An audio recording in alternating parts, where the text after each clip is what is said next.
उत्तर 24 परगना जिले के मिनाखा क्षेत्र में सरकारी आवास योजना के नाम पर वसूली की गई कट मनी वापस करने की मांग को लेकर ग्रामीणों ने थाने के सामने जोरदार प्रदर्शन किया।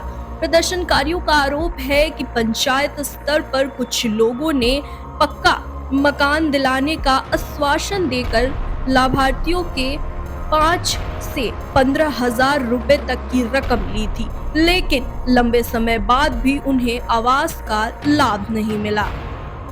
আমাদের কাজ দিয়ে যে কারো 10,000 নিচে, আমার কাছে নিচে 20,000। আমার আছে কাটমানি টাকাটা আমরা ফেরত চাই। কে নিয়েছে টাকাটা? নিচে রেখা পরামানি, কার্তিক পরামানি, রেখা পরামানি তো হচ্ছে ওর মেম্বার ছিল ভদ্র। আচ্ছা, ইনি কে? যে টাকা নিয়েছিল, যে টাকা নিয়েছিলেন ইনি কে? মেম্বার। তারপরে আমরা তাদের বাড়িতে যাই। বাড়িতে যাওয়াতে আমরা সমঝোতা টাকা ফেরত চাইতে গেছে। কাটমানি টাকা ফেরত চাইতে বা আমরা তাকে বলতে গিয়েছিলাম।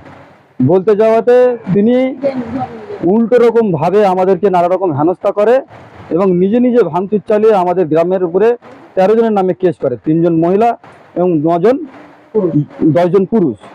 70 জন। কত টাকা করে? ও ধরো কেউ দিয়েছে 25, কেউ দিয়েছে 20, কেউ দিয়েছে 30, কেউ দিয়েছে 15। এখন কি চাইছেন? এখন কি চাইছে যে রেখা পরামানিকে শাস্তি হোক, কার্তিক পরামানিকে শাস্তি হোক, এবং কাটমানির টাকা ফেরত চাইছেন। কাটমানির টাকা আমরা ফেরত চাইছি।